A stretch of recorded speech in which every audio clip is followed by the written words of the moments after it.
और अन्य पिछड़ा वर्ग के लोगों के लिए नामांकन में आरक्षण का विषय था।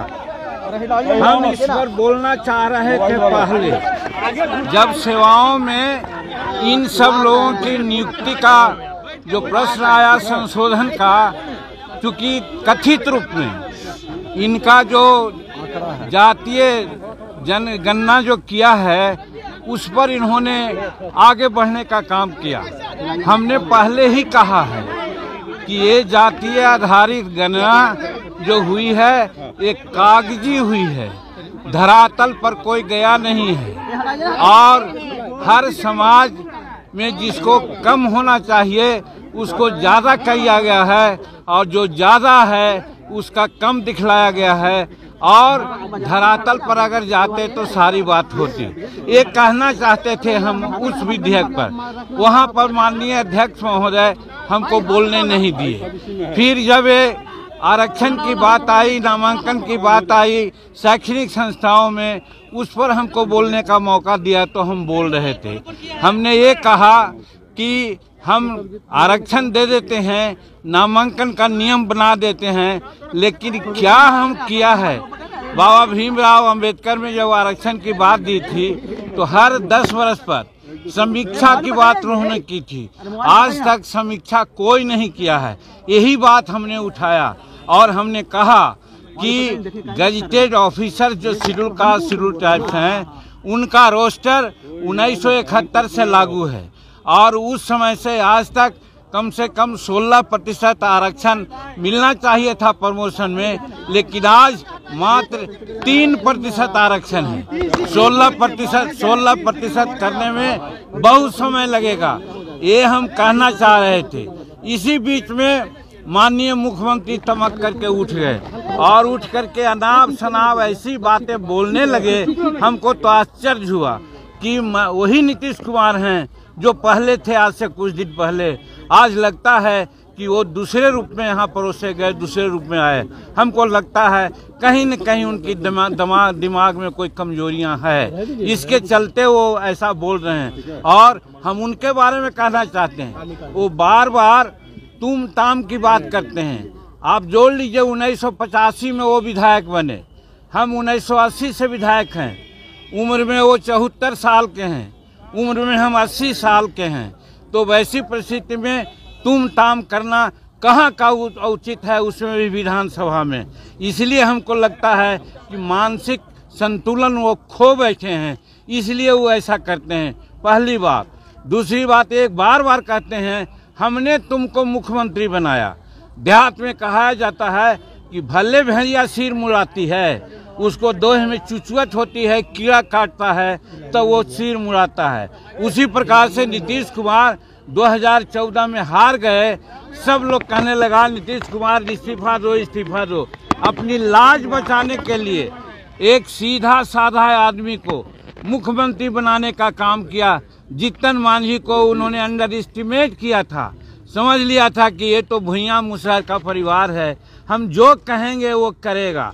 आप लोग भी इसका गवाह हैं कि 2 महीना तक मुख्यमंत्री के रूप में उनकी बातें हमने कही। आप लोगों ने कहा कि जीतन मांझी रबर स्टैंप हैं, जीतन मांझी रिमोट से चल रहे हैं। सही बात है, हम आपको धन्यवाद देते हैं। आपकी इन बातों ने हमको प्रेरणा दी और प्रेरणा के बाद हम जब काम करने लगे तो यही इनके चमचा लोग कहा, ए नीतीश बाबू, जीतन मांझी को आप बनाए थे कि जो कहिएगा सो करेगा, तो वैसा न करके राजहित में ऐसा ऐसा निर्णय ले रहा है। अगर 4-5 महीना रह गया आगे तो फिर आपको कुत्ता भी नहीं पूछेगा। निश्चित रूप में जीतन मांझी आगे का मुख्यमंत्री होगा। तब इसको हटाने के लिए इन्होंने क्या क्या नहीं किया।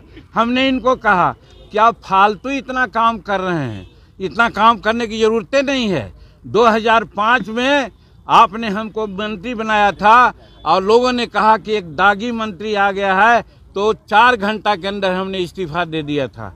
अगर आप चाहते कि मुख्यमंत्री पुनः हम बनना चाहते तो हम इस्तीफा दे देते, इसमें कहीं कोई दो बात नहीं। लेकिन ये बहुत लोगों के कहने पर क्या क्या उसमें कारगुजारी की आप लोग सब लोग जानते हैं। तो कहने का मेरा मतलब है कि नीतीश कुमार हमको बहुत हम योग्य थे इस समझ करके नहीं बनाया। उन्होंने बनाया कि जीतन मांझी भुइयाँ जात मुँह जात सीधा होता है, हम जो कहेंगे वो करेगा। लेकिन हम 9 महीना में जो किया आपके सामने है। और आज जब हम विधानसभा में आरक्षण पर बोलने की बात किया, हम अगर न बोलते तो कौन बोलता। आज हम 43 वर्ष से यहाँ का सदस्य हैं, मुख्यमंत्री के पद पर रह करके और मंत्री पद पर रह करके, राज्य मंत्री के पद पर रह करके, उप मंत्री के रह करके हमने जो अनुभव किया, अनुभव शेयर करना चाहते थे। और शेड्यूल कास्ट, शेड्यूल ट्राइब्स को उचित हक मिले, इसी के लिए हमने कहा कि आज 16% आरक्षण है, लेकिन आप जानते हैं कि कितना आरक्षण लाभ है और कितना लोग लाभान्वित हुआ है। आज हुआ है 7% आरक्षण है, इसको कौन देखेगा। आज 15 साल से ही हैं, इनके बड़े भाई छोटे भाई भी 15 साल से, 30 साल से आज 75, 73, 74 वर्ष हो गया। आज हम लोग मात्र 7 और 8% है, हमारा होना चाहिए 16%। अब जब ये आगे बढ़ा रहे हैं, 20% कर रहे हैं, तो 20% करने से क्या फ़ायदा है जब ये नहीं देखेंगे कि हमको 20% लाभ मिलता है या नहीं। यही कहना चाहते थे, लेकिन इस बात को सुनना नहीं चाहते थे। आगे आप लोगों के माध्यम से यही अनुरोध करना चाहते हैं कि इन सारी बातों को पब्लिक डोमेन में रखें। हम भी भारत सरकार के गृह मंत्रालय में या पर्सनल विभाग में या राज्य सरकार के अन्य राज्यपाल महोदय से मिलेंगे और कहेंगे कि ऐसे मुख्यमंत्री जिनका दिमाग लगता है कि अब कहीं दूसरे जगह चला गया है, इनको बर्खास्त कीजिए, यहाँ राष्ट्रपति शासन लगाइए, और ताकि यहाँ बिहार की जनता को लाभ मिले और न्याय मिले। यही आगे हम लोग करेंगे।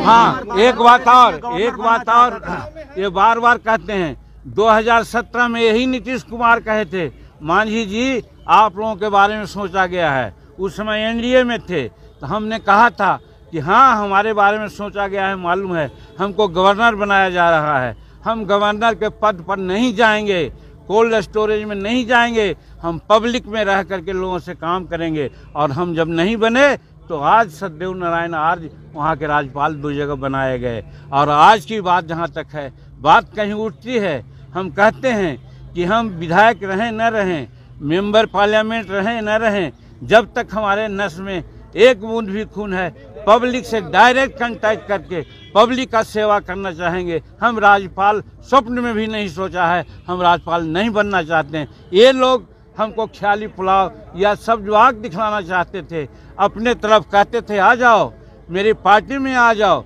हम क्यों उनके पार्टी में जाते।